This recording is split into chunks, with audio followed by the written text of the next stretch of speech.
Let's fight. Happy Monday. Happy post-emancipation as well. Good to see each and every one of you. Thanks for joining the live stream this evening. And you know when you guys come on, you have to share the live stream. Wherever you're joining us from, whether you're at home here in Guyana or whether you're in the diaspora, Region 11, whether that's the Caribbean, that is the USA, it's Canada, it's somewhere in Europe, it's in Asia, wherever you're joining us from the North Pole even, we welcome each and every one of you. Quite a program for you this evening. We have moved a little bit away from our usual programming where we have the hot topics and so on. The hot topics is our main topic this evening. We're going to be talking with Mr. Khemraj Ramjattan from the Alliance for Change, the leader of the Alliance for Change and Member of Parliament. We're going to be talking to Mr. Joseph Harmon, the leader of the opposition, and also Member of Parliament. I should have started with that. And as well, Dr. David Hinds, who is one of the leaders there of the Working People's Alliance. Quite a discussion ahead of us this evening as we discuss the state of the nation 1 year after. Guys, good to have each and every one of you. We're going to, of course, wait until we get to that magic number. Good to see you, Marilyn Thomas and Claudette Clark and Desiree, Smart Felix, Donna De Barros, Anastasia Thomas, Diane Fordyce, Myrtle Hines, Donald David, Roxanne, Aaron, Don Raymond, Candy Blair, Albert Morgan, all of you wonderful, wonderful people. Good to see all of you guys, wherever you're picking up the live stream from this evening. Good to see you guys. Hope you guys have had a good, just adjusting our cameras a little bit at our end. Hope you guys have had a good emancipation. And we know we're still trying to, at this end here, to make real the promises of emancipation, granted so many decades ago, and yet still to be fully realized. But guys, we trust that you have had a good time. We've been on the fighting front at our end, trying to keep these jagabats honest, and good to have all of you with us this evening. Again, we are still discussing, folks, the state of the nation 1 year after. Quite a bit of information breaking on the wires this afternoon, and this is going to be one of the things we're going to be talking about. Again, we see this promise of a pay increase for public servants. Wow. So you have renewed the promise on a promise. 2 budgets later, in March, the National Assembly approved this raise for public servants, an increase in wages and salaries for public servants. Months later, nothing, and now they're telling us by the end of the year, coming soon. That is the theme for this fraudulent install administration, and I'm going to be walking you through one of the presentations that were made by the installed Irfan Ali just today, and I'll point out to you, it's just a litany of coming soon, and I'm going to have my guests on in just a bit, starting with Mr. Khemraj Ramjattan, leader of the Alliance for Change. Guys, good to have each and every one of you. Ingrid Pearson, Violet Mary, Faye Dover, Denise October, Walita Bess, Andy Nasha Cumberbatch, Harry Dukuran. Good to see you, Uncle Harry, there, joining us from Texas. They say everything is bigger in Texas.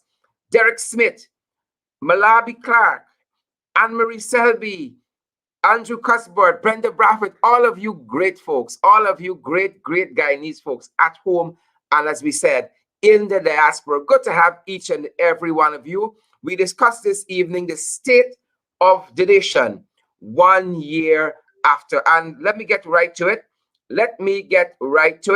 Off the bat. And I welcome this evening Mr. Khemraj Ramjattan to our discussion this evening. Mr. Ramjattan, a very good night to you. Thank you very much, Sharad. I see you fully decked here, still celebrating emancipation. Yeah, I got on my little gear here, and I was up at quarantine yesterday, spoke to a couple of the comrades and colleagues, and lots to say, quite frankly.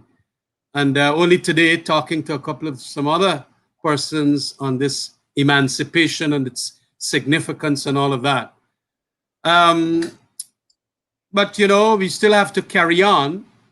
And in carrying on, we got to talk about the state of the nation 1 year after. Fantastic. Then let's get right to it. And I want to use to frame our discussion this presentation that was made by Irfan Ali just today as an address to the nation, and some things stand out quite striking. And I want to use this because you have to be able to turn their own arguments on its head and to show us where we have come a year later since this installed regime took office on August 2nd in 2020. I want to state off the bat, looking at this presentation as just a document, divorcing ourselves from the politics. Some things are very, very striking. More than 28 paragraphs were dedicated just to the 5-month protracted electoral period. They are still back there trying to litigate that issue. And that is an issue that the courts haven't even come to a conclusion as yet. Member of Parliament, Ramjattan, you know that in the Parliament, when matters are sub judice, we don't discuss them publicly. Nonetheless, more than 28 paragraphs of this national address was dedicated to trying to litigate the 5-month protracted period of our elections. And then the installed Irfan Ali begun with oil and gas and some other things. Why not let us start there? Because let me take an excerpt from what he said. He said that we're on the cusp of massive socio-economic transformation, on the cusp, right? Of massive socio-economic transformation that can take us to new heights. If we are on the cusp, First Oil was 2 years ago. 2 years later, why are we still on the cusp? Why aren't we feeling this oil economy? Well, it is the charade and the fake, positions that they're taking that they're going to, emphasize that 5-month period. That is history. That is gone. And of course, it is presently in the courts as litigation, which is being now expanded to the Court of Appeal. Well, appealed to the Court of Appeal. But, that is where the PPP and its disinformation and distractions will occur. It will want to emphasize that and not realize, as I have been saying all along, that a democracy does not only mean the moment of elections and the results of an elections. It has to do with also all the other aspects of governance and administration and how you keep fundamental human rights in order, and all of the other guardrails that are now being dismantled. So there was difficulties and contentions during the course of that elections. Those are now disputed by the opposition as to regards results and all of that. But we have done the correct thing, carry it to the courts. The courts will determine it. In the meantime, now you are in government. You're the president. You have been installed there. We would like to use that word, but whatever it is, you're the president. I've gone through the argument that we have done everything right now to ensure that you are the person as president to deal with the matters at hand. And that is why today I am shocked and stunned as to when now this president, having had the position of him being declared thus, is going to say that he would like to only appoint the chancellor and the chief justice when the opposition recognizes his government. Now, I noticed that Mr. Harmon recently, in a couple of minutes ago, issued a statement on the matter. And I want to say that this president is proving that he comes from the University of Iflot rather than the University of Ghana. It is absurd what he did say there, most ludicrous, and it is crass ignominy of intellect on his part when he's going to do that. These two ladies, notwithstanding their judgments, and sometimes we feel that there might be problems with them, and of course we have a right up to an apex court to go and make our quarrels heard there, are the two most senior judges deserving of these two positions. And extra constitutional requirements now that Joe Harmon has to say and bow down to this little god called Irfan Ali, that I recognize and whatever else, and I don't know what procedure it will take, is just stupidity to the hilt. And I must say that, again, one day after the 1 year, another mighty mistake has been made by this president. And so, apart from the rest that we're going to talk about, this one just goes to show that they don't want to appoint these people. It came a long time. And I mean, I had my little disagreements in our administration too. I felt as AFC leader that both should have been appointed a long time. But whatever it is, prior to 2015, they were not being appointed. There was huge problems in relation to these two positions. I think it was Carl Singh then, and now we have the two most senior people. And the president now is making a very foolish requirement and conditionality that Harmon has to go to him, bow down and say, I, Irfan Ali, is president. And then he's going to appoint these two senior legal officers, Chancellor and Chief Justice, to the substantive position. So, all of this talk, 28 paragraphs on the elections, that is what the PPP is good at. They have been tremendous students of this communist propaganda. You bear down on the electorate a certain negative that transpired in history. And then that is what they feel. But Guyanese, especially young people, are getting smarter. And so 28 paragraphs will matter nothing to those young Guyanese. They're going to ask them, how are you going to bring down the cost of living? How are you going to bring down the high unemployment rates? How are you going to bring down the COVID deaths? Answer those. Give me 28 paragraphs each on those. And then we're talking, Mr. President. And we're going to talk a little bit about that. But you mentioned the average Guyanese. And let's talk a little bit about the average Guyanese. In this presentation, quite strikingly by Irfan Ali, he says that never have our people been so buoyant, so positive, and so sure that economic good fortune has smiled on us. Now, if economic good fortune has smiled on us, why the high prices in the marketplace? Why the high prices for oil, for gasoline? Is this economic good fortune? And while you bear that in mind, I want to draw your attention to a number of items in the marketplace that has gone up, and whether this reflects economic good fortune. And those persons who are now joining us, we invite you guys to share the live stream. We always say that is the price of admissions. Share the live stream far and wide, and let us see those emojis and let us see those shares as well. And we invite your comments. Rice has gone up. Sugar has gone up. Oil, flour, salt, chana dal, black eyed pea, shallot, bora, bhaji, cabbage, squash, bygone, pumpkin, beef, chicken, toilet paper, soap, pork, salt, fish, sardine. A whole gamut of necessaries have gone up. And Irfan Ali in this speech talked about economic good fortunes have smiled on us and everybody buoyant. I'm not seeing this on the ground at all.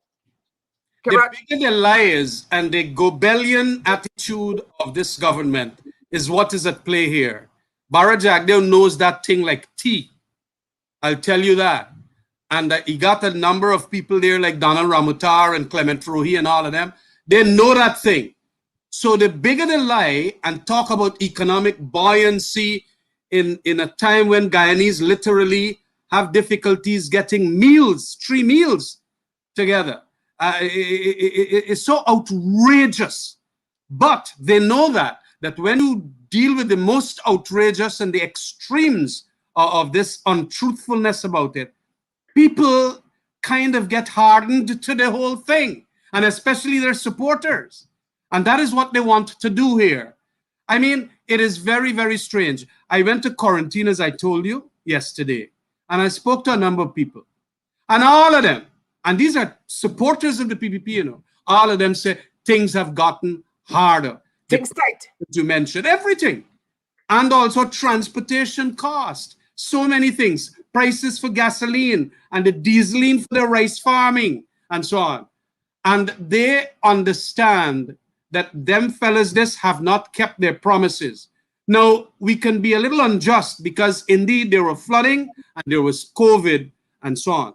But whatever it is, let us be very real and speak the truth and not go and say that there is the greatest economic buoyancy in our economy now. It is the worst economic times. It is the worst social times. And social in the sense of so much robbery and thief going on in front of the cameras. I understand that some of the cameras now being cut off because of the fact they don't want to see this thievery going on and so on. So it is important to understand that there is absolutely a fake reality that was portrayed by the president in that speech. A completely difference from what is on the ground as against what he was talking about. And so that is why, I mean, if I have to give him, I give him a fail mark. And, you know, he is proving himself that he's but a mere instrumentality of Jagdeo there, who is giving him the instructions and so on. And I think he could have done better by being a little more truthful, but he was not. He emphasized that 5-month period as if that hasn't gone and is now part of history. They are in government. He's the president. Installed or uninstalled, whatever it is, get on with the business of ensuring accountability, transparency, the democracy that we talk about, and so on. But no, and also the economy. And then you're going to go and give that kind of buoyancy. Well, it didn't give me any buoyancy, and I'm certain it did not give a lot of the people in Berbice buoyancy, and even those others that I've spoken to.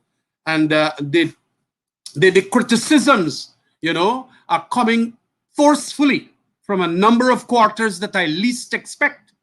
But, you know, this is how it is in Guyana.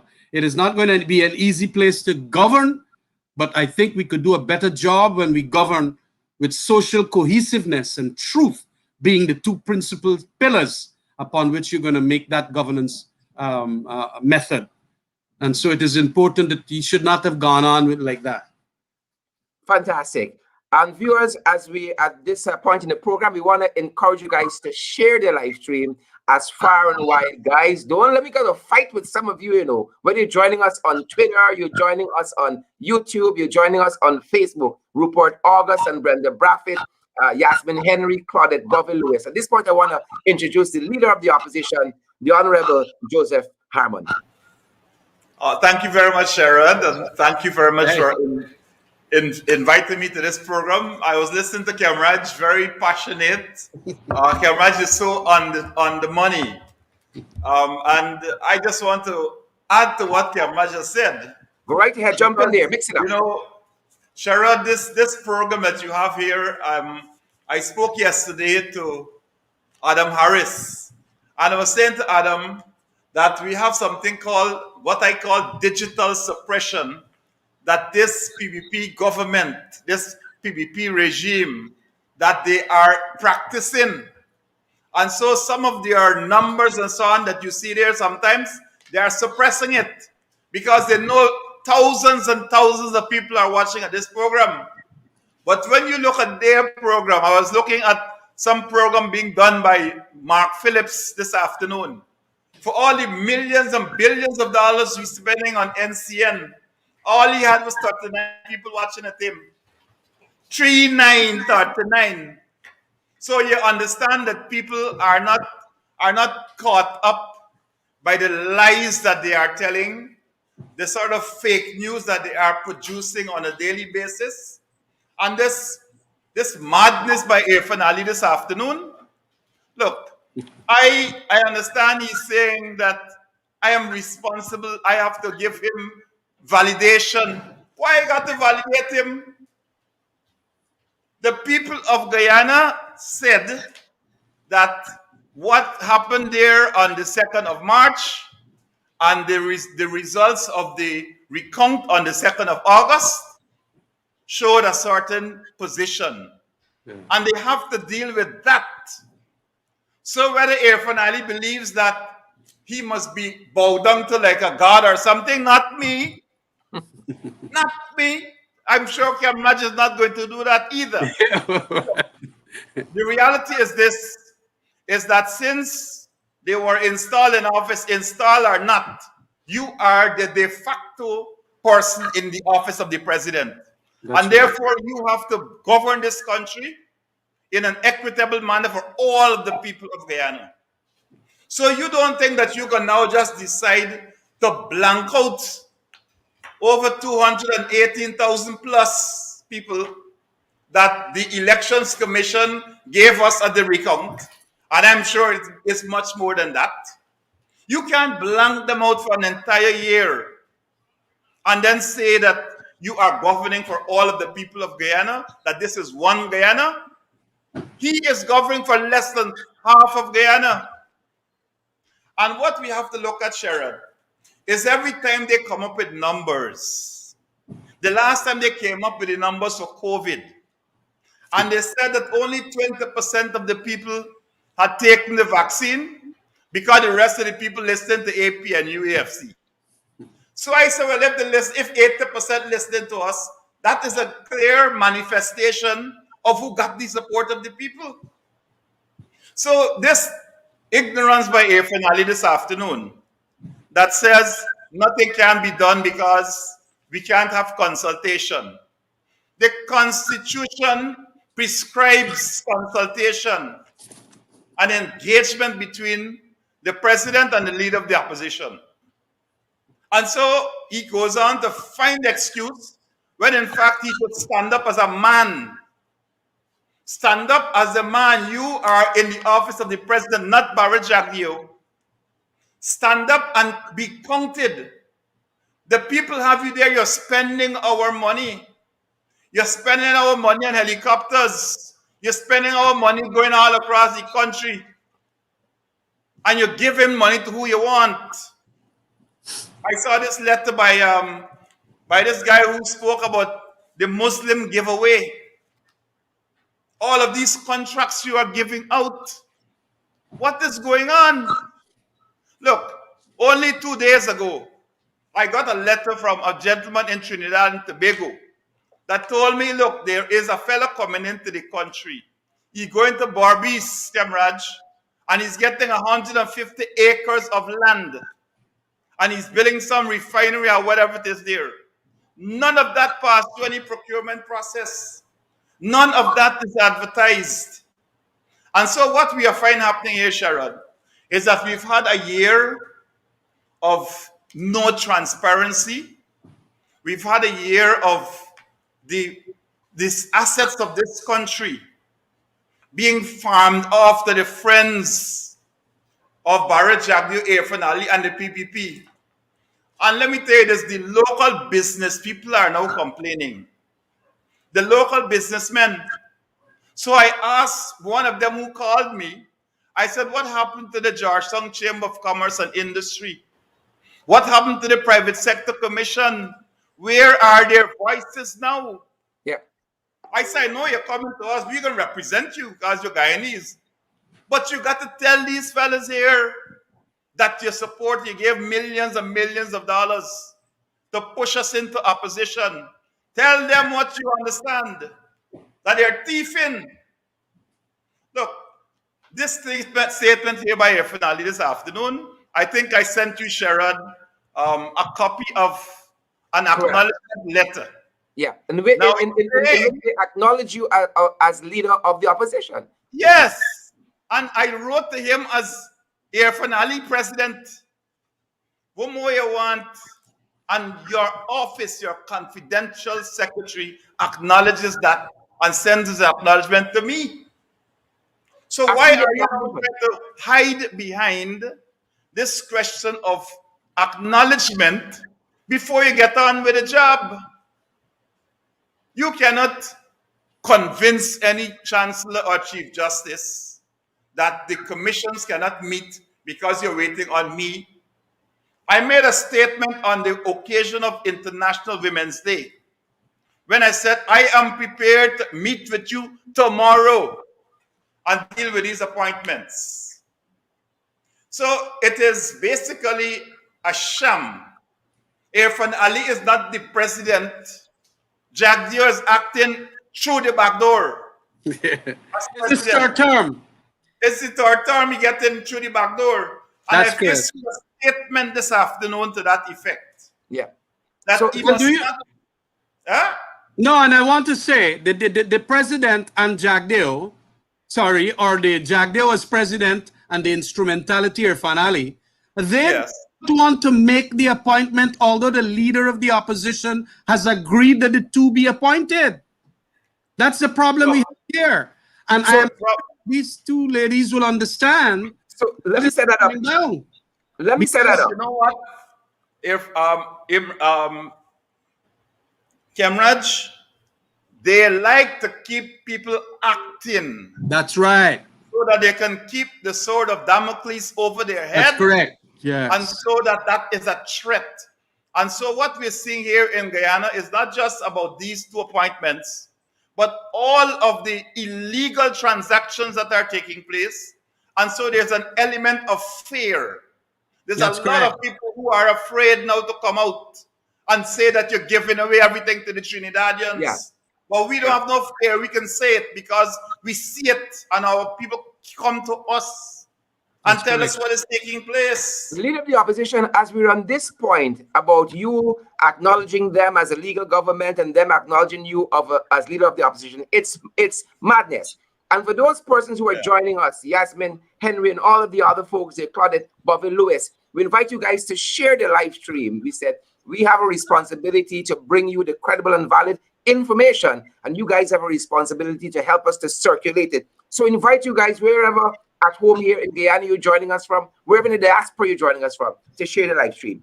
So we have this lengthy presentation, if you want to call it that, from Irfan Ali. And I want to use an independent source, leader of the opposition, and also Mr. Ramjattan. I want to use an independent source. Let's look at Starbuck News editorial just today with the headline 1 year later. And this is what Starbuck News, with its own leanings, right? They have come to their own deliberate judgment on that issue, leader of the opposition, you articulating there. And here is what Starbuck News says. It says that it was a blunder on the part of the government not to fully engage the leader of the opposition. This is a blunder that will have all manner of repercussions, not the least the inability to mobilize support for vaccinations in all parts of the country. The opposition leader remains the formal spokesperson in parliament for that nearly half of the population that didn't vote for President Ali's government. Their views, insecurities, and rights cannot be diminished one whit through the intransigence of the government or even the opposition. President Ali must ensure the immediate activation of the full gamut of responsibilities of the leader of the opposition as it pertains to representing the views of the people who voted for the APNU AFC, in addition to the constitutional functions such as the consultations on the substantive appointments of the Chancellor of the Judiciary, the Chief Justice, and the Commissioner of Police. Reactions? Look, Sharad, the editorial by Starbuck News captures the essence of what we have been saying. And so it is not for Irfan Ali to be hiding behind this facade which is being created about no consultations. I have said on at least 6 different occasions, and I have written to Irfan Ali on at least 6 different occasions, pointing out the critical issues which we have to deal with as a country. On the 2nd of September, when we were sworn in as members of parliament, I said even though we are going to file petitions in the court challenging the legality of this administration, that we were prepared to consult and to work with the regime on issues of national security, issues of sovereignty, issues of public health, in particular the COVID-19 pandemic, and any other issues in the public interest which we consider to be important. So we had those things set out on the 2nd of September. In my budget presentation, at the last budget, I pointed out again issues on which, as a country, we need to consult, and that this has nothing at all to do with political leanings. These were issues which affect the people of this country. I told Irfan Ali that you cannot you cannot utilize the resources of the country in a very partisan way and not recognizing that there are thousands and thousands of people who are out there that are being marginalized on a daily basis. And so these are issues I raised. I put it in my budget speech as well. I extracted that element from the budget speech and sent it to him as a letter. I said to him that in Guyana, we cannot see red and green communities where it has to do with the resources of the state. But we have to see Guyanese people who live in all of these communities. And that is why Khemraj can speak about what is happening in Barbies. All of the MPs, our 31 on the opposition side, can speak on a daily basis about what is happening all across this country. And we are seeing a greater proclivity on the part of the ordinary people of this country to speak out against the injustices that are taking place. Khemraj spoke about crime. We spoke about the way in which this COVID-19 pandemic is being handled. We speak about all of these issues, the flooding which has taken place, and the manner in which Irfan Ali says that $10 billion which had been approved by the National Assembly, the way in which they will spend it. We had said before, even before they agree on the 10 billion, give every Guyanese household 100,000. Yeah. And after we are able to make an assessment of the damage and loss, then we could add to that.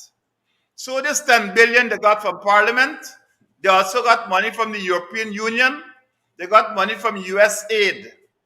And in addition to that, the fact that Ali described Guyana as being a disaster state, a tier 2 disaster, that allowed for additional resources to come in.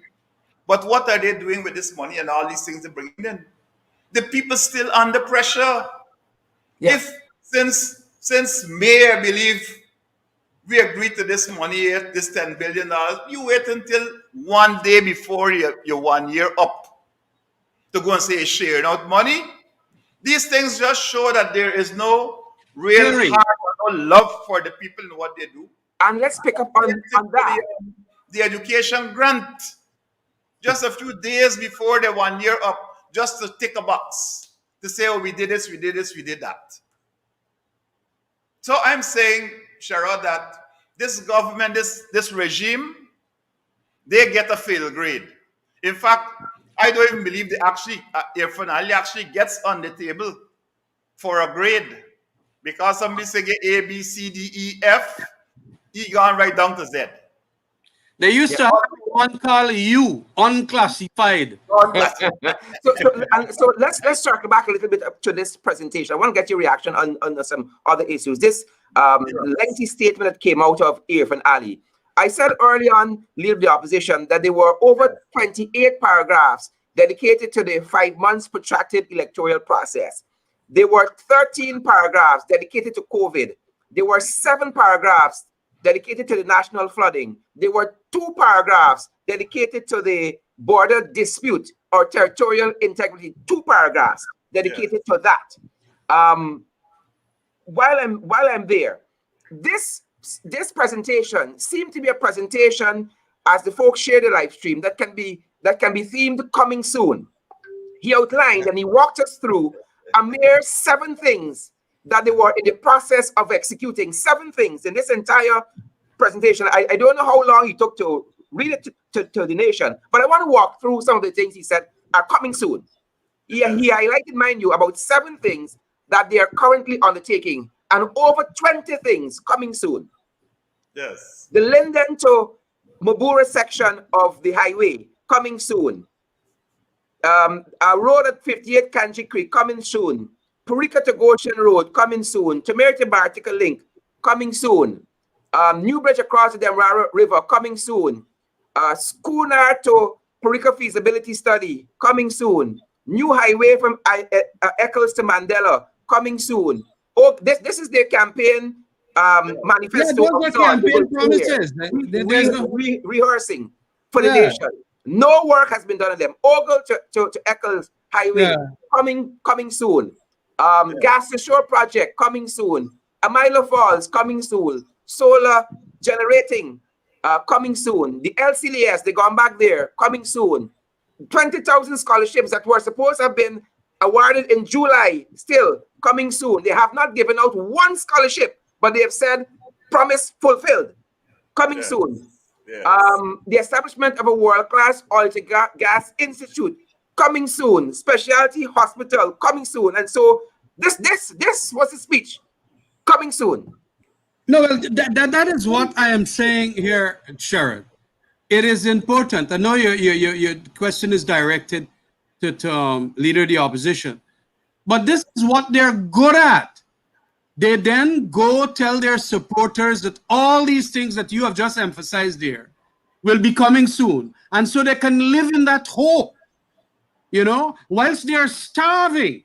I mean, they got plenty people in Berbice today. They ain't got no garden or this and that and whatever. And they're telling me that their income for the month done already because the inflation that has happened because of the high cost of living now has eaten into almost 40% of their purchasing power. And they ain't get no increases. And then the rice and the garden and the hand, whatever you used to make, all the income and income source that is other than their jobs, all flood out and this and that, especially in Blackbush there. So when they they ain't got nothing. They don't want to talk the truth that these people are suffering. They're living in mudsling kind of territory on the ground there at the bottom house and so on. They want you to hear about the bridge that they're going to build whenever they're going to build, the gas to shore. Up to now, they can't do an impact assessment and all of that. So these things, for their support base, we got to give them by one chance. Now, look what nice thing with them a bring back.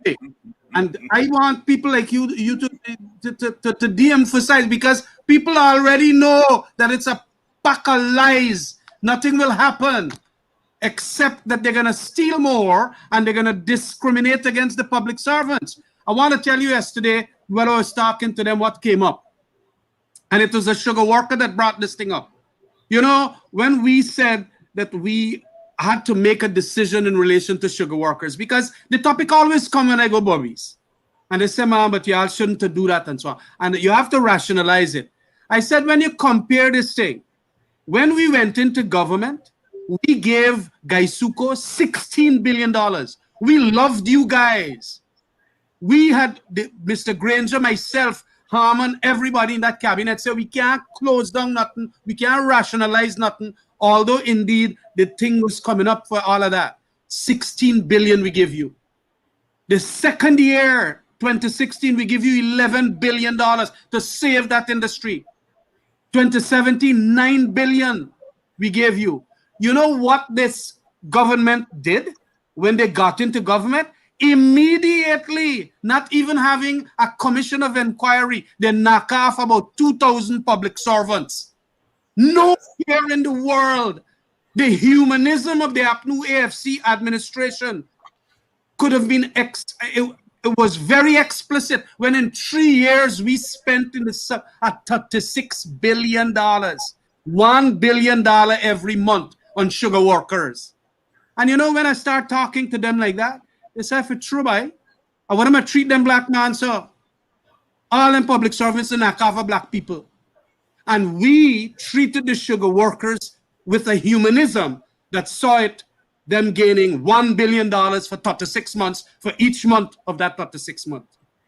And people are realizing it, because the more you talk to them, and we got to do that, I find sometimes we just hesitate to go and talk to especially East Indian people and so on. But we got to get our backsides out and go and talk to them and give them the distinctions of how we governed as against Soon as they come in. And who they knock off, buddy? They knock off them community health workers that we train for the COVID thing. And haven't paid them. And right, and they pay them. People like those who are necessary in a time of COVID, like this. You know, because you got to go and give the jobs and so on. One of the things about why we are so low in the rates of vaccination is because you're not getting people going into these areas and so on. And these were the COVID workers that we trained, and they gone and knocked them off. And look, me a East Indian, but I could see from their distribution of even what is called the hampers and the COVID relief. And I got it from friends at Hope and so on, Better Hope and so on. By why I left them black people there? Look, them and live there. Well, me no know them. The PVP people who are distributing the money. And so this kind of discrimination is what this president or instrument for the president should have been saying in about 14 paragraphs. Yeah. Cohesion. He ain't got there. Yes. He talk about the elections as if the elections are done yet. And let me circle back there and pull in the leader of the opposition while the folks who are viewing us share the live stream. Leader of the opposition coming frontally to COVID. Again, 28 paragraphs to August 2nd and the protracted period last year. 13 paragraphs to COVID. And vaccines coming soon. More vaccines coming soon. This was Starbuck News in this editorial said about COVID-19. It said that, let me make sure I'm quoting them correctly here. Apologies. Let me find my notes. COVID-19 remains a clear and present danger, leader of the opposition, to our people, and there are ongoing questions about the government's unwillingness to tighten measures, including targeted shutdowns when necessary, particularly with the likelihood that the rampant Delta variant is present here. The death tolls continue to mount. When we debated office, the death toll was 21. Yes. Today it is over 500, I think 47. From March to August. The rate of infections, confirmed cases, was 474. It's over 22,000. Your thoughts? Yes. Listen, Sherrod, let me just briefly deal with this 28 paragraph of lies. Because we have put out into the public domain a documentary called The Theft of Democracy, which highlights all of these irregularities and scampishness that the PVP went on with. We saw all of it, the 49 boxes with over 11,000 and something votes. These are the irregularities on which these guys sit. And so when you seek to say, for 5 months we delayed democracy, look at the facts.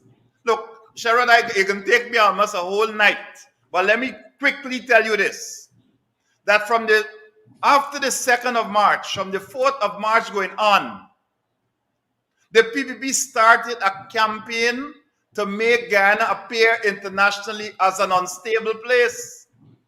The first thing they had this insurrection and went into Region 4, that office where they were counting the ballots, broke down the place, stampede.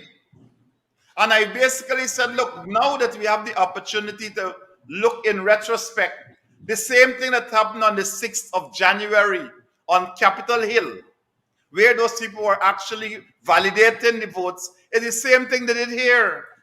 But over there, those people are being charged and so on and going to court. Over here, they are rewarded with contracts. They are rewarded with diplomatic appointments. They are rewarded with all of the benefits and the fruits of the labors of the Guyanese people for that scampishness which they did there. And he talked about the 5 months. Who was responsible for that? From the 4th of March, the PPP under Anil Nandalal went to court with Holidar 3 times to stop the process. And while that was going on, at the same time, concurrently, Jagdeo and the PPP started to create disturbances across the East Coast, West Coast, Barbies quarantine. starting fires on the road, breaking down buses, stoning people, running police with cutlass. So all of these things were meant to create an atmosphere of instability, allowing for CARICOM leaders to come in. And so they came in, and you know who was the first person to sign off on any documentation talking about RICOM? Barra Jagdeo. Jigrancho didn't even put his signature anywhere yet. Jagdeo don't sign off on it. So when you're talking about 5 years of delays, they were responsible for it because they knew that they would have lost. They knew that once Region 4 ballots came in, that was it for them. And so they created this disturbance. So I don't want to hear about no 28th paragraph that Irfan Ali talking about. 28th paragraph of lies. 28th paragraph of nonsense, of crap. That is what it is. But let us look now. Let's look past that. Let us look at what is the record of achievement in office. The Guyanese people want to see a deal with COVID. We spoke about COVID. We spoke about what we were doing when we were in office from March, when we had what we call patient zero, until Correct. August when we left. Correct. 21 deaths only. We managed it because every ministry of the government had to put forward a proposal on how they will deal with COVID. Khemraj is here. Khemraj was Minister of Public Security. And he can tell you that every police division commander had to submit a plan on how they will put aside, they will allocate a specific unit to deal with specific lockdown in certain areas where the COVID was found. And so we had a plan for this whole thing. But they came in and they threw everything out through the window. In fact, if you look at the document which they have now called the official gazette, in which they cite the measures, every month they keep repeating the same thing. So somebody read the last one. They want to know, well, what's going on here? This first paragraph in the measures talks about the problem. This thing is getting out of hand. We have to shut down everything and start over and so on. Now, this is a measure that you're talking about in end of July of 2021. You are in office since August of 2020.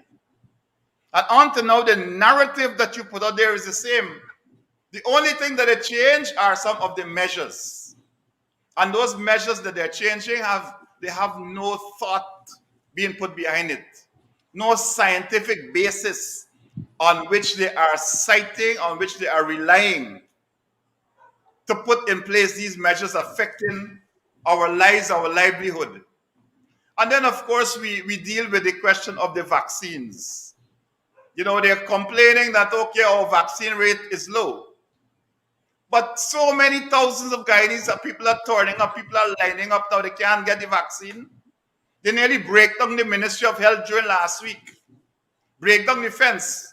Because it was obvious that some people must have gotten the wind that they were going to bring these measures into place on the 1st of August, Emancipation Day, that you, instead of allowing people freedom, you're now crimping that freedom and make it the country less free, because you're now saying that citizens cannot access government services unless they're fully vaccinated and they show the certificate. Well, you haven't vaccinated all of these people. Tomorrow, the old age pensioners will be going out for pension tomorrow. They have to deal with the NIS and all of these government services tomorrow. Let us see what is going to happen. What they have done, they have created a new regime for skullduggery and scampishness. Yeah. Because what they're going to do, you're going to start see people buying these little books. You're going to see people who, once the rainfall and the book get damaged, it's like if they didn't get a vaccine because the book damaged. And it's a paper thing, you know, Sherrod. So once old people are going to rain, if you put it in a little plastic and so on, and they get damaged, that is it for you. you got to now go and find some other body to get a certificate. And so we are placed in a situation that they've placed this country in a situation that is worse than when we left office in August of 2020. Many of the Certainly countries not buoyant. people have to go to these countries. They're not accepting Sputnik vaccines. That's right. They're not accepting it. So you will have a problem when you go to all these countries and you turn up with your Sputnik thing. They say, well, we don't recognize that. You got to go and still go through a certain procedure. So that what we are seeing is a bungling of the response to a major pandemic. We have offered to help. We have offered to help on thousands of occasions, but they believe they know it all. But I think when I look at it very carefully, what is happening, they want to make sure that our eyes are not there in the task force because they want a thief. You know, I understand now they've actually rehired a drugs bond when they were killing George Norton, so that he rent drug bond. Same thing they're doing now, $6 million a month. And you check the company that is connected to it. Check the companies who are now getting the contracts to bring in the face mask and these things are people who are connected to this same health system. Check those things. And so what you're seeing is that they create what I call a smoke screen. Knock off this body here, carry this one to court, carry this one there. And so that you create a smoke screen and you attract the attention of Guyanese people on these little things while you are doing what Glenn used to call the heist of Guyana. So, let's talk about that, some of those smoke screens, because you talk about them bungling COVID, but Yes. what on God's earth is happening with crime? Oh, Lord. Left, right, Crime. and center. When you have a government that could commit crime with the Sheikh Al Maktoum, Yes. United Arab Emirates, Yes. what expect that will happen down on the ground below?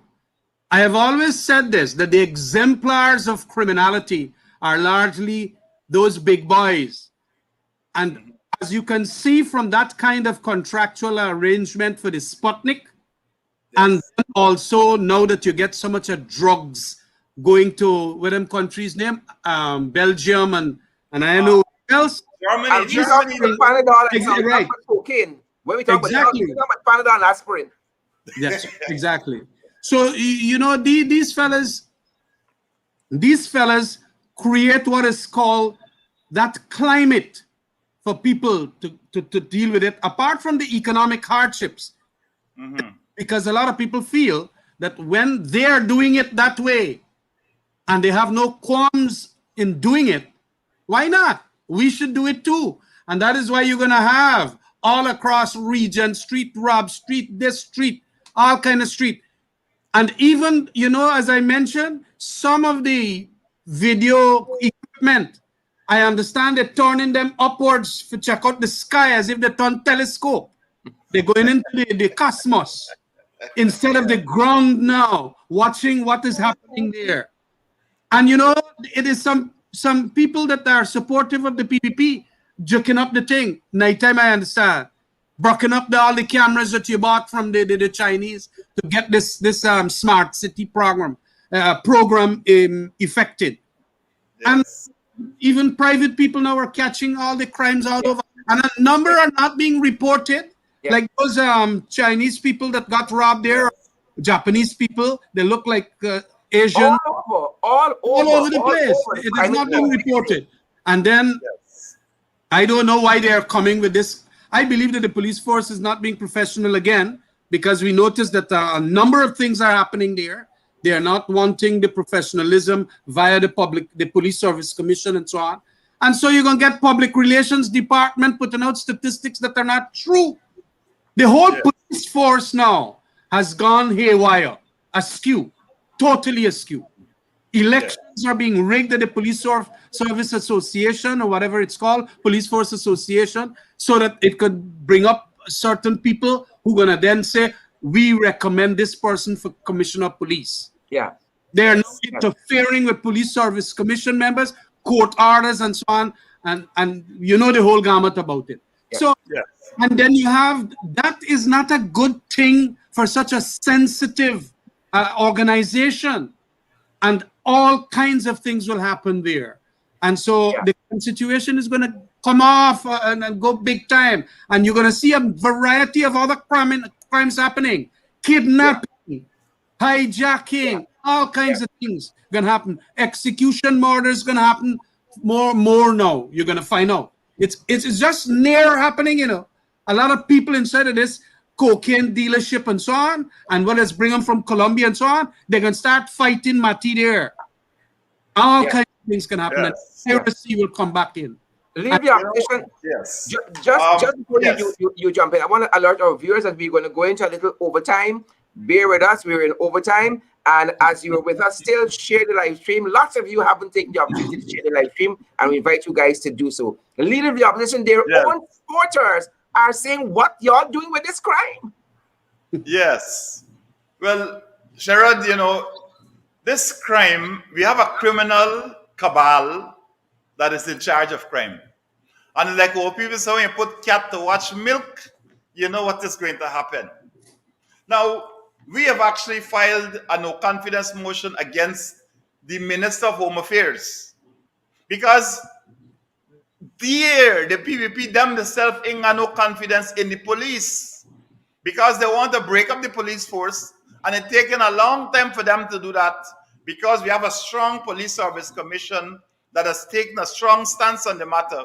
They decide, you know what happened? We ain't able to wait on him. Let us create our own outfit to deal with crime. And so they create a new outfit to deal with crime. People who you don't know. You know, over the last 2 or 3 months, they had over 30-something new security companies formed in this country. Many of them, before they even get the certification, they don't get firearm license. Yes, AK-47. Right? You see the big guns and so on that they run the country with. They got more guns than the police. And so how does a citizen in this environment feel? How does he feel about his own security? How does a company come in to invest in Guyana, rate the country, and rate security? The Americans have said that Guyana is a high-risk security country. A high risk. When you can have actually a man gunned down in front of Palm Court, not far away from where Irfan Ali lives. And all of these months up to now, you can't find this person. Look, there's one feature about all that has taken place, all of the criminality that has taken place. And I spoke about this yesterday, about the David Rudder song, Somebody Letting the Cocaine Pass. There's a feature about the criminality that is taking place, and that is that nobody's being caught. Yeah. Nobody's going before the court. The biggest drug bust in the world. Yep. And now they're talking about Leptons. who fiddle With the cameras. the record at GRA. Pictures and so on. Who fiddle with it? And a whole container gone through. Every week almost, we are getting planes coming from all over. Once he's sightseeing. That's right. Cocaine inside it, guns inside it, ammunition inside it, foreign currency inside of it. So what we are seeing here is a criminal state. We are going into what is called a deep state, this administration. A deep state. And that is beneath all of the normal regulatory authorities, beneath all of the democracy, the democratic principles. I think Khemraj calls it the demolition, the destruction of the guardrails of democracy. Yeah. Dismantling of the guardrails. So that you can bring back this dictatorship. Yeah. And everything got to run from Jagdio's house. That's right. Or at the place where they're going to eat steak every Friday night. And leave the opposition while they're doing that. Hard Rock Cafe. Leave the opposition while they're doing that. Starbuck News is shocked that the unwillingness based on their promise to insist on the renegotiation of the production sharing agreement with ExxonMobil, based on their own promises, Stabrook News is shocked also that the PPPC has been lax in securing regulatory boundaries and has been indulgent with ExxonMobil. Here this indictment on the Ali regime. And I'm coming to the DPP's husband, the head of CIOG statement this evening. Stabrook News is shocked that the government is yet to present a single piece of legislation on the oil and gas industry a year later. Stabrook, this is the editorial. They are shocked. We would have believed by now, after 12 months, the government is yet to activate the Natural Resource Fund Act. They're shocked. They are shocked that the Keystone Petroleum Commission is yet to be established. They're shocked. Yes. Well, reaction. They are shocked, but we are not. We are not. Because we know this is what they are. That's correct. So, the money in the Natural Resources Fund, there are certain procedures on which you can access this money. They don't want all of that. There's too much for them.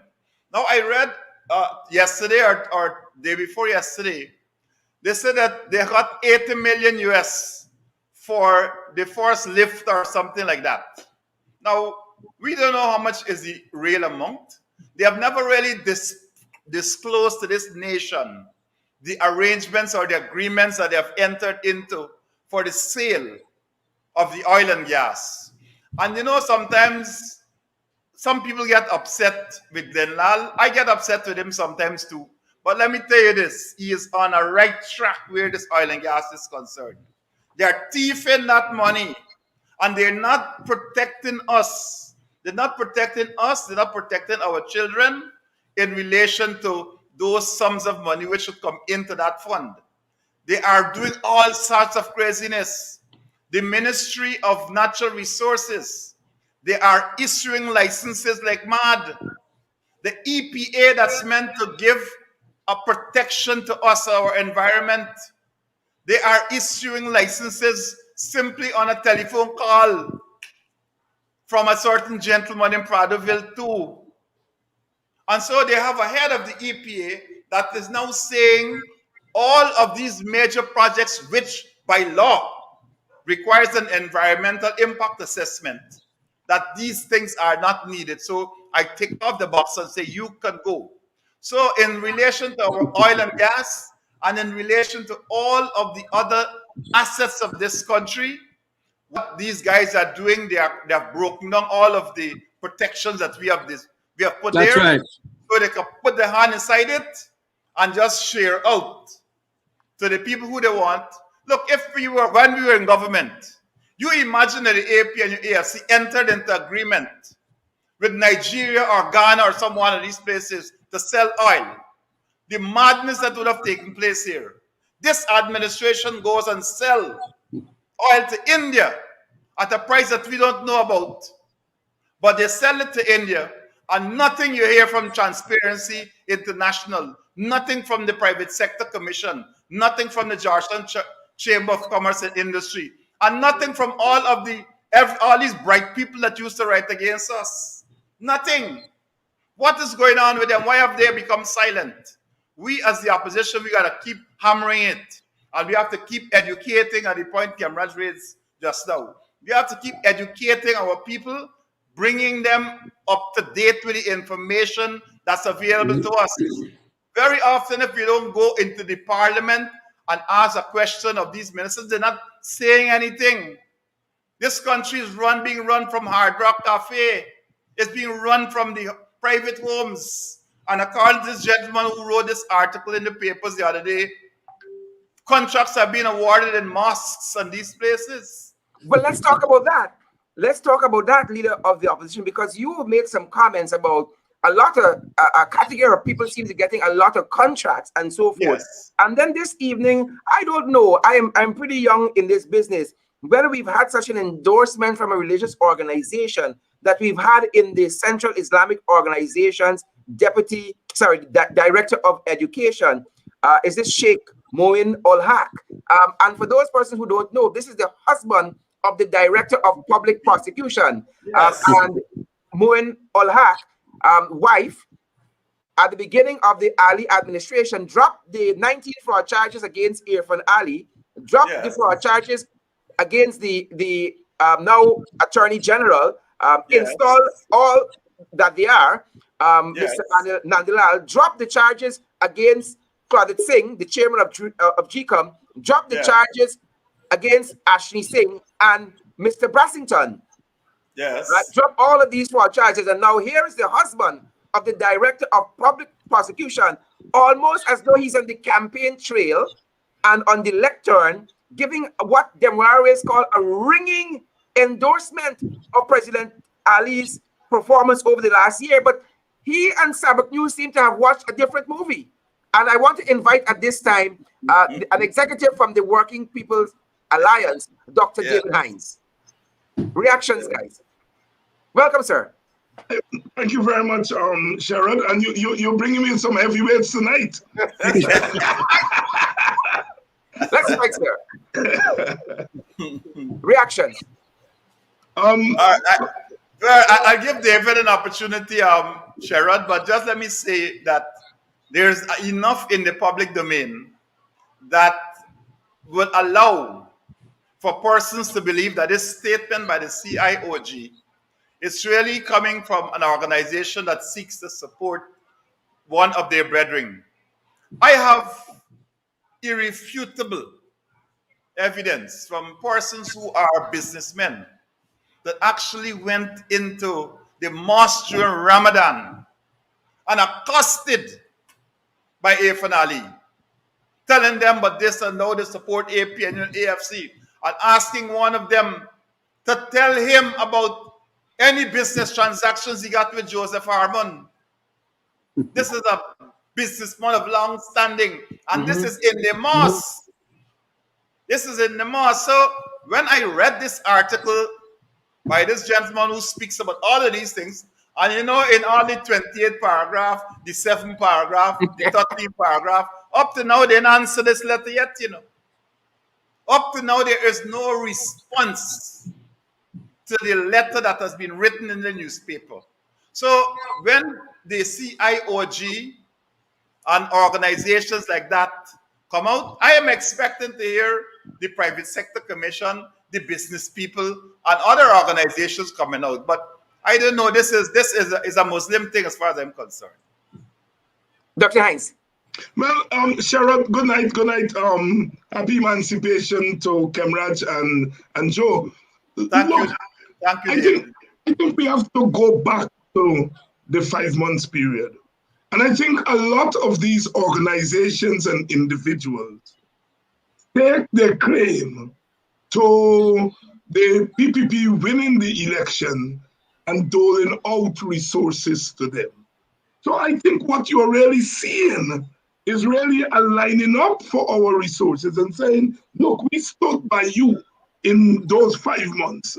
We helped to spread this notion that the coalition rigged the election. Now we are coming for our payback, you see? And so this saying, oh, Ali is done, or well, and so on, has to do with coming for their resources. But it also, you see, these things have implications. The implication is that it would now strengthen those on our side of the political divide who are saying that these people are discriminating against Black people.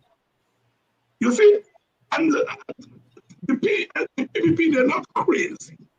They have to know that when they do that kind of stuff, it is building that perception. So I think they're deliberate, trying to create this sense of solidarity, the empowering of the Muslims, the empowering of the larger Indian community, and I don't think it augurs well for race relations. Yeah, I want to both the speakers there. It is a combination of quid pro quo as a result of support, but also it is the one side of tribalism, meaning that it's our people, our Muslim community got to support this Muslim president. Yes. So they went in an extreme stretch to go that far. The CIOG hardly ever does things like these when it's Yes. a Granger or even a Ramutar. But you can see now that this thing has caused them that by we can't do our Muslim brethren that. We got to pay him homage, and say, well, he did a fantastic job, excellent, par excellence, whatever. It is crap. Religious organizations must know their places. And it is important that what was just said by David there, whilst it will create that solidarity, it is going to have tremendous resentment on another side. And so even if the president wanted that cheer up, he should have said by this thing and create some resentment. But of course, he's not a University of Ghana student. The man is a University of Haifa student. And you will have that difficulty of understanding that the resentment it will cause is going to be far outweighing the nonsense of par excellence. Yeah. So you understand it. So this is the trouble we will have in this community. And that is where sometimes leadership can stop and bring a halt to that which is the negative, notwithstanding that you would want the compliments. But, I don't expect better from them, both the CIOG and also the president, because you have to curb this kind of what you call complimenting of the president from an organization like that. Yeah. And so a lot of people can then go and say in the Muslim community that, when it was another period of time, like say Granger time, we don't mix politics with religion and come out of it like that conveniently. Yes. But they didn't want to do it this time. Yeah. And so they say, well, we have a freedom to come who we want to. And so then they conveniently use that. But there is an inconsistency about the politics of the CIOG. And so on that score, I must give them that, they didn't do a good job of it. But of course, Moinin Haq, sorry. He can very well be openly supportive and then will say, well, I have no apologies to make. But it can create resentment in other quarters. And this is what happens, especially when you're dealing with contracts inside of mosques and all kinds of things.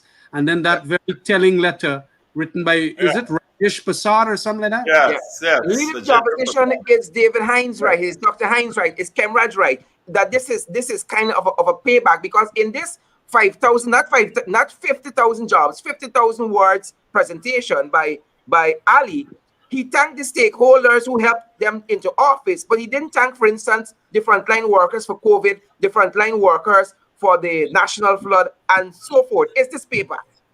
Payback. It is payback. It is payback, Sherrod. And all you can see, in fact, that's why I said to you earlier, that a lot of people in the business community, many of them who supported, but there are a new set of players that are coming in now that are getting the hug of all of these contracts. There are certain companies in this country that getting contract to build prison, getting contract to provide security for the cash grants, getting contract to build for quarries, and a whole host of other contracts that are not consistent with any one set of skills that they provide, but every single thing, so it is shameless. It is shameless the way that Irfan Ali has gone about this sort of partisan distribution of the national patrimony of Guyana. Without procurement rules. Without procurement rules. With no procurement, well, that's what I'm coming to know. With no procurement, no public statements on this matter coming from the government itself to say, we have at the cabinet today awarded this contract to this person and the contract is so much, and the contract is about this. You have to hear about all of these things now by a whisper. Somebody who is affected, who had been bypassed Competitors. Yeah. for the contract, they are now having to speak out. So what I'm saying is that we have damaged this transparency that we have spoken about so well. We have damaged all of those benefits which we brought as an APNU AFC administration to the people of Guyana. And now within 1 year, all of these things are being destroyed and all of the resources of this country being trampled upon. Yep. You know, the environment is such an important thing. All of these mangroves that are cutting down and so on, under this administration, I believe that the organization that gave Jagdeo that champion of the earth award should take it back. Should take it back because he's a disgrace to those bodies. He's a disgrace. And he sits there and sees his good friend Brassington, the other B, and sit there and they're just awarded, just signing off documents like that. And so what is happening in this country here is a certain level of lawlessness, and I call it executive lawlessness, that is taking place. And as I said yesterday on the program, wherever authoritarianism exists, wherever dictatorial tendencies exist, it is the obligation of the people and their leaders to resist. It is the obligation to resist. And what is happening here now in this country, we have reached a point where the people will have to draw the line, and with their leadership at all levels, not just the political level, at all levels of the society, we have to stand together and make a very clear and distinct statement that this here has gone beyond the pale. Well, I think the folks in Buxton started. And allow them to keep doing what they're doing. Yep, I think the folks in Buxton started. Dr. Hinds, Yes. why a year later, leave the opposition talking about who getting contracts, who getting the money? Why haven't Guyanese people been getting this money in an equitable way? Why so many persons still left holding this pink slip? Yeah. Why not direct cash transfers? Yeah, partly because it is the PPP is reading its mandate in absolute terms. They feel that they have the backings of the foreign countries. They feel that the opposition is disunited. They feel that opposition supporters are despondent, and they're taking advantage of the situation. They're pushing the envelope as far as it can go. And I think it has always been part of the PPP's that when you put your hands on power, you try to do as much as you can do with that power until you are confronted. And the danger of that politics is that it forces an extreme form of retaliation, which is never good for any country. You see, you and I, Sherrod, we were in Buxton today. You saw the mood of those people. Yeah. You saw the mood of those people, and we have to quiet them down. We were there for 2 hours picketing, and they didn't want to stop. They wanted to continue, and we had to show leadership and say, let's close this for now. We will continue on another day. People are angry. And the PPP is not seeing that, because in their heads, let them be angry today, tomorrow. They're making assumptions about the population, which I really think is dangerous. You're not seeing here any thought going in to keeping the country stable. All the thought that is going in is to use the power that they have at their disposal in absolute terms and let the chips fall wherever they may be. I think that is so dangerous. I'm saying that as a person who considers myself a radical. But you can be radical if people's lives are being taken stupidly, it doesn't help radicalism, right? What we want is to settle our problems in a sensible and peaceful way. And the PPP is closing that door 1 year after. 1 year. 1 year after, look at what we're being faced. How do they expect us to deal with that? How do they expect us to deal with our angry supporters? Could we go and tell them you have no right to be angry? No, Joe is right. We have to move to another level. And as I would usually say, what direction we take in the next year is in the PPP's lap. They will determine by their actions what direction we take. Yep. Any contributions, Khemraj? No, well, I want to support that. That is a I want to come to my final observation. Yeah, I want to support that thesis because that is the classicus on it. But I want to make this addendum. The PPP wants to provoke black people. They want to provoke black people because they know the tribal politics of especially their base support. And they're going to be the first, and I have mentioned this on very many occasions, long before joining APNU and so on, that they're going to then video record. And within the groups that are going to demonstrate, they're going to put some elemental thugs there who are going to throw the first firebomb. And it has nothing to do with APNU or AFC black supporters, but one of their thugs. And when the fire start, they're going to say, you see, it's them black man that by they ain't good. Them black people is no good. Yeah. And all your colleagues have to come back home. The East Indians, you got to come back home, Amerindians. And that is what they're provoking. But they wouldn't be able to end what they would want to start. That's it. Because they have a set of real on the heads as leaders there, because they're not going to be able, and that is why people like myself and Joe and so on have been talking about these things very, very seriously. We also had to do a number of talking like that with Granger as president in that 5-month period, because we had to ensure that we do not create an unstable Guyana. And a lot of people don't know about that. Right. It is important, very, very important, that people understand that that is what the PPP, especially Jack, they wants. Because he feel then he gonna win elections forever, because that is the nature of the black man. Broke it up, burn it down, and whatever. That he ain't got nothing good about him.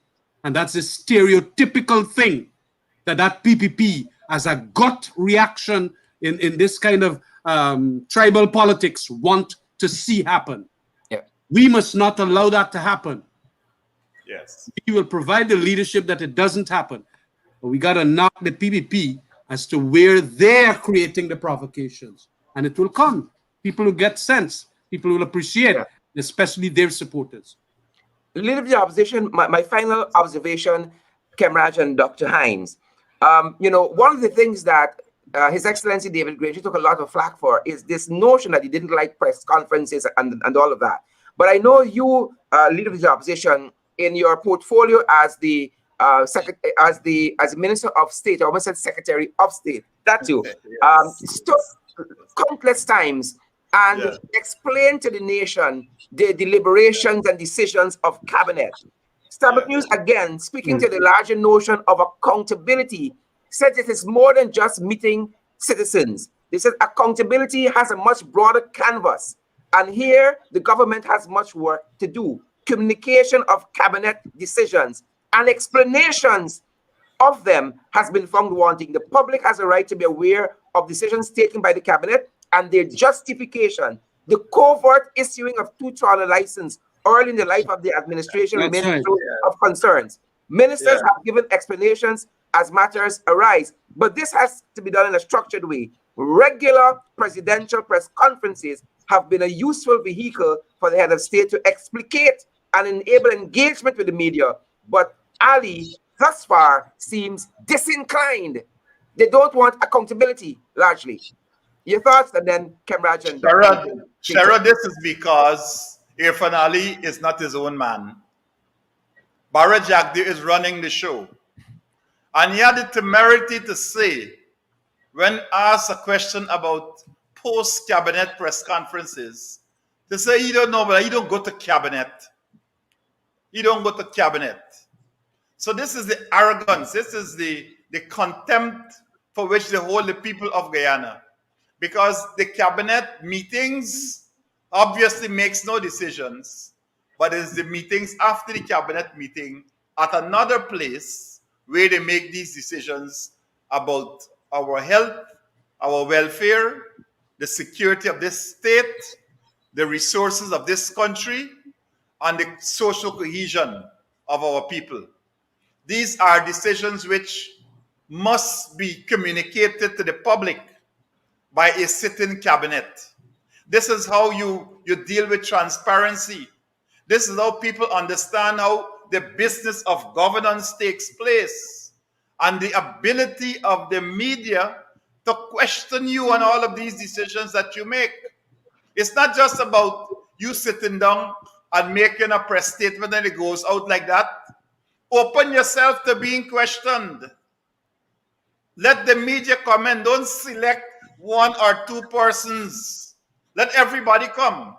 When I have press conferences now, Sherrod, people ask me questions from Jamaica, from Barbados, all over the world. They come in and asking questions because Guyanese are all over the world and they have a deep interest in what is taking place in their country. And so for the question of transparency, the question of governance engaging all of the people, this government here gets zero again for transparency. Zero. And it is not just about a joke, because I take that editorial very seriously. This is no joke, because these guys are sharing out, parceling out the national patrimony of our country. And they're doing it without the light of day being shone upon those transactions. If we did not go into the parliament the other day, question the $953 million which was spent without parliamentary approval by this regime and given to the Sheikh in the United Arab Emirates, we would never have known what it was about, and that they had bought Sputnik vaccines, 200,000 doses for a month, for a sum that was more than twice the actual cost of these vaccines. And they still believe, because time running by, that we're going to forget it. But we will not. This is why we have that motion in the parliament. Every single day, we will speak about it. They feel that if they don't answer a question, and a day pass, another day pass, a week pass, they have this 1 week rule that once a week passes and you don't answer it, nobody will ask anymore. But that is not going to happen. Once we are dealing with the health of our country, we're dealing with the security of our state, we are talking about the way in which our national patrimony is being parceled off in a partisan way. We're talking about the security of our people and how they live, the way in which communities are being bypassed. That can't work. So David, the theory is spot on. It is spot on. I think Khemraj explains it even a little bit more, that people can understand it in a very raw way. And sometimes that is how we need to tell them.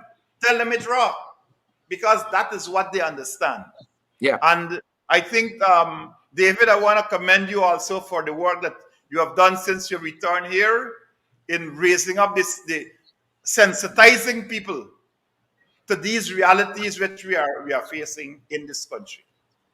Very well. Starting with, finally, starting with Khemraj and then Dr. Hinds. We're at this critical junction in our nation's history. 1 year after, what are your thoughts to the Guyanese people this evening, ending with leader of the opposition? Starting with Khemraj. Yeah, I want to add to what was said just now. Go right ahead, sir. Leading the examined life is always a principle for the genuine politician. If you want to be ordering your society as a result of being in positions of power and good office or high office, you got to learn to lead the examined life. And leading the examined life means being allowing scrutiny from all quarters. Jagdeo don't like scrutiny, and Jagdeo has inculcated that in all his instruments that he got in the PPP. And to a large extent, a substantial amount of them don't like the scrutiny. That is why they don't come out after cabinet. Even if it's a Ministry of Education issue, the Minister of Education hardly comes out.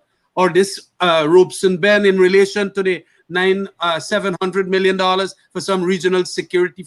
None of them comes out and say anything, because somehow they don't want to lead that exam in life. And secondly, also because they might not be participant in relation to the process that created that decision. And so there is tremendous irrationality about this governance method that we see in the PPP now.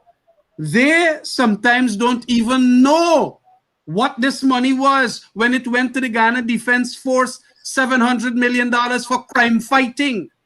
When we had a commission of inquiry, I think Anil Nandalal was there, Granger was there, and all of them. Crime fighting is exclusively the domain of the Ghana Police Force. And Ben was, surprised that the Defense Board is going to control crime fighting monies to the tune of $700 million. So it is when you got the scrutiny not coming from a rational basis, the facts not coming from a rational basis, scrutinize, then hesitate, and they don't come forward. So when you're not part of the process of decision making, you will have that difficulty. And especially if, as a leader too, you don't want to know, you shut your eye, you don't care about the disinformation, and so on, you will have that. And that is the danger about the governance of the present PPP. Jagdeo got them by their I didn't know the word. He got them bad.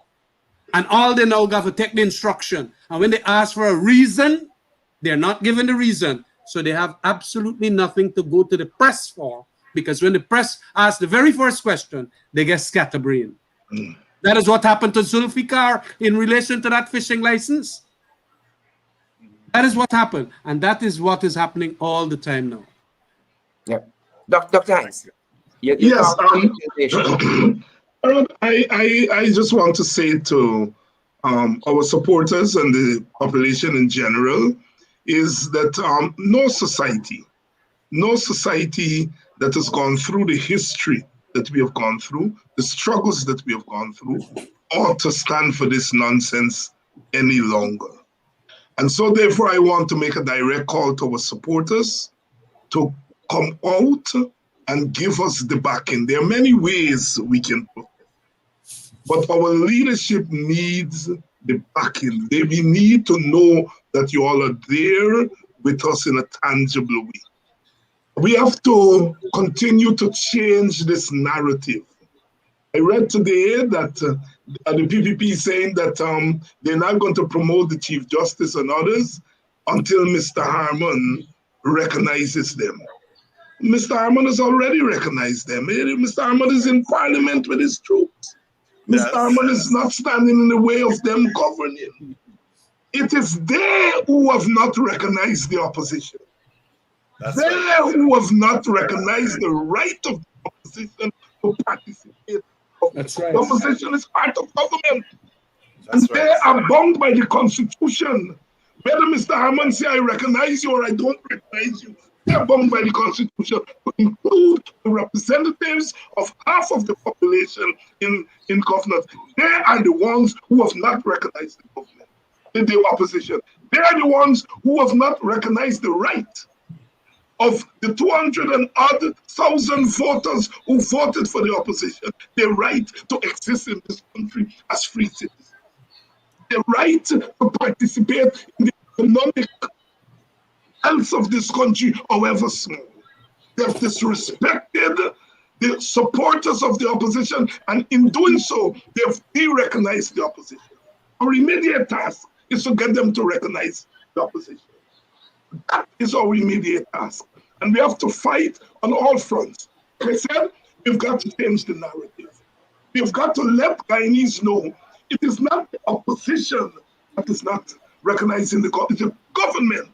that is not recognizing the right of the opposition to participate in the governance in this country. So Guyanese have to decide now, that we will take an active role in turning back the strain that is out of control. We've got to use our bodies as barriers, meaning that we've got to come out within the rules of the COVID-19, but we've got to come out and show our faces. We've got to come out and say to this government, but we matter too. We matter too. And we continue the struggle for sanity to return to this country. There will be changes of government. We've had changes in government all the time. But change in government should not mean that half of the population is thrown out into the ocean.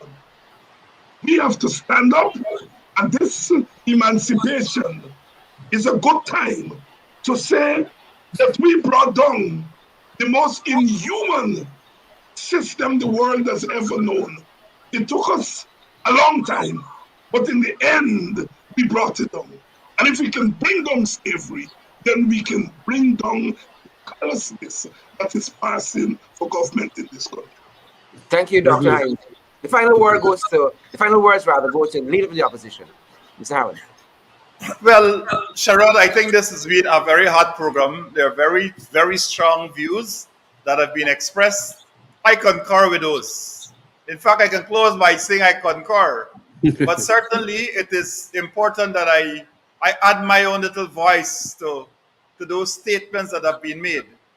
Because the Constitution provides at least 12 different occasions when the president and the leader of the opposition must consult. And David is spot on where he says that I don't have to recognize Irfan Ali. I'm in the parliament. I passed 2 budgets. I've written to him at least 8 different times. And I am not going to go begging him. He has an obligation now under the Constitution to act. And if he cannot recognize that he is the person sitting in the office of the president and got certain obligations which he has to carry out, then too bad for him. I am not going to certify him. What certification does he need? He already got one from IFLAT University. What else do you want? I'm not giving him no bogus certification. He's already gotten what he needs. He must get on with the job of administering the affairs of this country in an equitable way. And unless he does that, the people, and as David said just now, the people will have to act.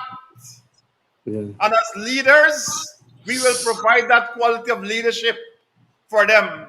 We are not going to be doing wildness, but we will provide careful leadership that will guide them to ensure that this impasse got to come to an end. And so those will be my final words, Sharad. And I want to thank you for having me and of course, the other persons on this program tonight. As I said earlier, we have just released a documentary called The Theft of Democracy, which is going to be circulated very widely. All the world will see it. And so they can't talk about we doing this.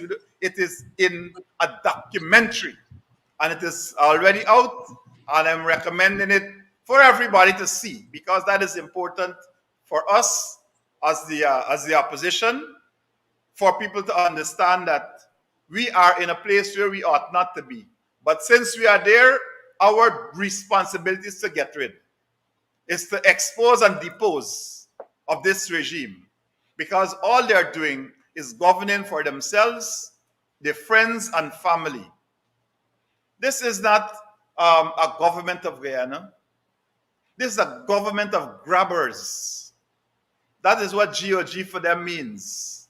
Not governance, grabbing.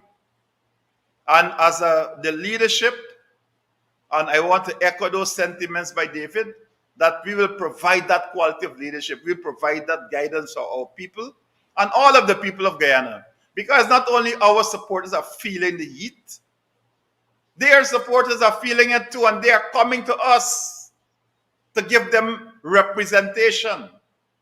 And we will give the quality of representation the people need, because this regime, every single day, the numbers that support them, they're shrinking. So they are basically a minority that's lording it over the majority of the people of this country.